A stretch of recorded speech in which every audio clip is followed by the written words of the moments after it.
Hey everyone, my idea for my prop box is a vet's office. Some of the materials for my prop box is a white lab coat, cotton balls, empty bottles that are pet related.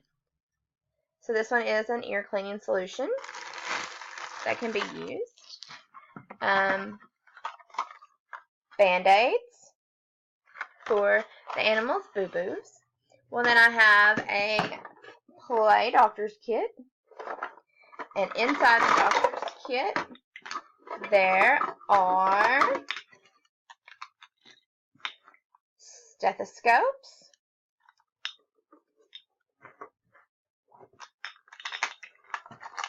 a flashlight, shots, an otoscope, and a blood pressure cuff. I have a basket to store all of it in that this can sit in or near to fill it. For the waiting room area, I have a phone. I also have a clipboard with a bunch of different papers on it. If a grown-up is in the area playing, I have a pet form like this. Most of mine I found on Teachers Pay Teachers. So this one's a little more detailed, probably for older kids, or like I said, if a grown-up is in the room. And then I have a form, kind of like your patient records form that you fill out when you go to the doctor's office.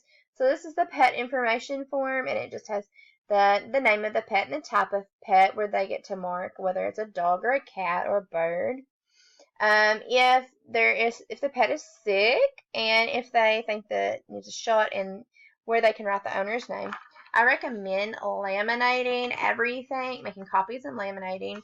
That way you can keep using it and use a dry erase marker with it. So this would be what your vet would fill out, or if you have a nurse. So if you extended it to 3 people, you could have a nurse.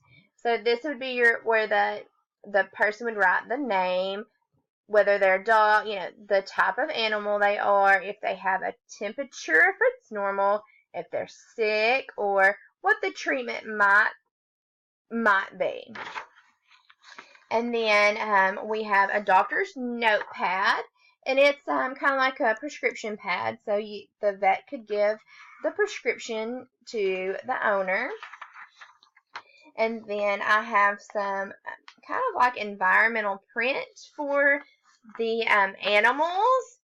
So this lists like the rabbit and the dog and the cat, and then we have a snake and a turtle and a gerbil.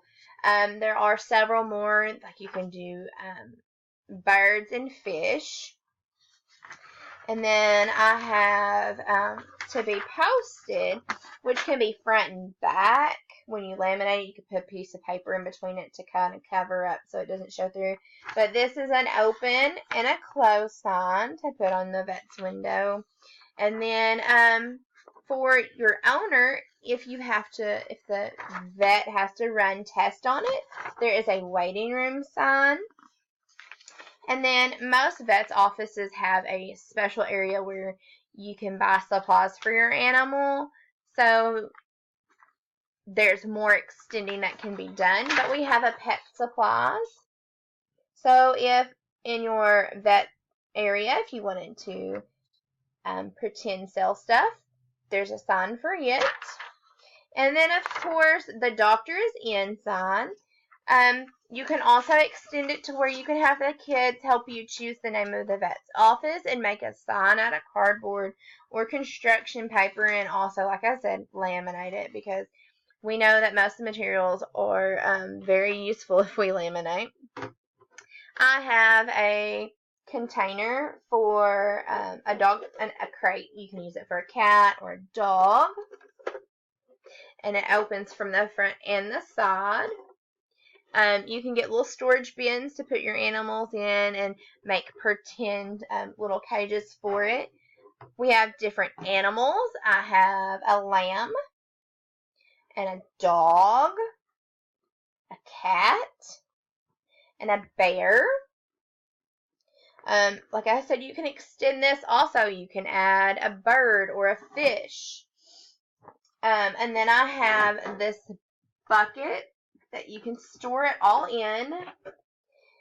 And then another one of the items that you can use is a spray bottle if you need to spray the kid needs to spray the area and clean it. And for my bucket, I also have a container that it can be stored in, and you can use the top for like an exam table. But I have this little thing right here, and the little drawer slides into it. For the waiting area, for some literacy items, there are several books you can get. In my Word document, I included a list of the different ones. The 4 domains are being vitalized and used in these. For cognitive, the children are learning while being a vet. They're thinking out loud, whether they're the vet or the owner. They organize materials and they express their ideas. They have to pay attention to what others say. And finally, they come up with a solution on what is wrong with the animal. For social emotional skills, they're learning what that they're able to act out the roles of the vet and the owner. They're able to cooperate while playing. They're able to take turns with that. They're working with each other for these different roles. For physical and motor skills, they're developing that they are able to use their hand-eye coordination. They're using small and large muscles. They're using fine motor skills. They're using these while putting the lab coat on, while manipulating the different prop materials, while writing with pencils or dry erase markers. In language and literacy department, the students are asking questions. They're answering questions. They're using literacy and writing skills to fill out the paperwork and assessments on the animals. They're using language that's appropriate for the different roles, whether they're the vet or the owner.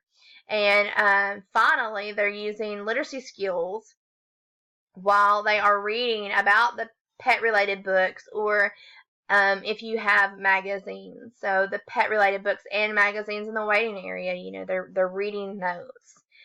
Thank you.